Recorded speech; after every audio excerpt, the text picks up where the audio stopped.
I now give the floor to India for exercise of right of reply. India, you have the floor. Mr. President, I take the floor to exercise India's right of reply to the statement made by the Prime Minister of Pakistan.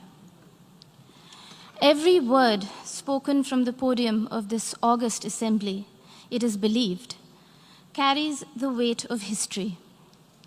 Unfortunately, what we heard today from Prime Minister Imran Khan of Pakistan was a callous portrayal of the world in binary terms. Us versus them, rich versus poor, north versus south, developed versus developing, Muslims versus others. A script that fosters divisiveness at the United Nations, attempts to sharpen differences and stir up hatred are, simply put, hate speech.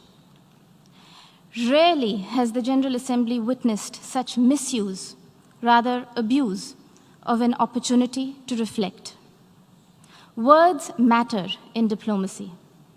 The invocation of phrases such as pogrom, bloodbath, racial superiority, pick up the gun, and fight to the end reflect a medieval mindset and not a 21st century vision. Prime Minister Imran Khan's threat of unleashing nuclear devastation qualifies as brinksmanship, not statesmanship. Even coming from the leader of a country that has monopolized the entire value chain of the industry of terrorism, Prime Minister Khan's justification of terrorism was brazen and incendiary. For someone who was once a cricketer and believed in the gentleman's game, today's speech bordered on crudeness of a variety reminiscent of the guns of Dara Adam Khel. Mr. President, now that Prime Minister Imran Khan has invited UN observers to Pakistan to verify that there are no militant organizations in Pakistan, the world will hold him to that promise. Here are a few questions that Pakistan can respond to as a precursor to the proposed verification. Can Pakistan confirm the fact that it is home to 130 UN-designated terrorists and 25 terrorist entities listed by the UN as of today? Will Pakistan acknowledge that it is the only government in the world that provides pension to an individual listed by the UN in the Al-Qaeda and Daesh sanctions list? Can Pakistan explain why, here in New York, its premier bank, the Habib Bank, had to shut shop after it was fined millions of dollars over terror financing? Will Pakistan deny that the Financial Action Task Force has put the country on notice for its violations of more than 20 of the 27 key parameters? And finally, would Prime Minister Khan deny to the city of New York that he was an open defender of Osama bin Laden? Mr. President, having mainstreamed terrorism and hate speech, Pakistan is trying to play its wild card as the newfound champion of human rights.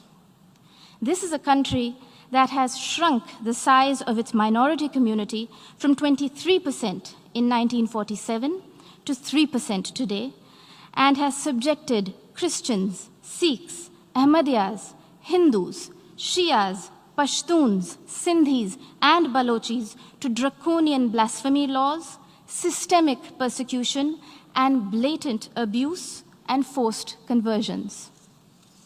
Their newfound fascination for preaching human rights is akin to trophy hunting of the endangered mountain goat, the Markhor.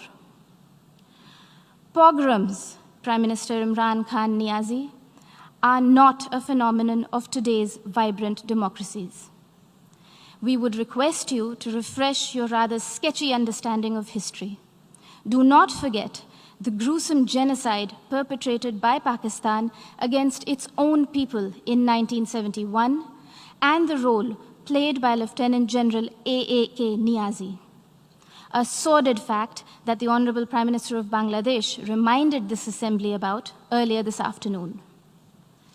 Mr. President, Pakistan's virulent reaction to the removal of an outdated and temporary provision that was hindering development and integration of the Indian state of Jammu and Kashmir stems from the fact that those who thrive on conflict never welcome the ray of peace.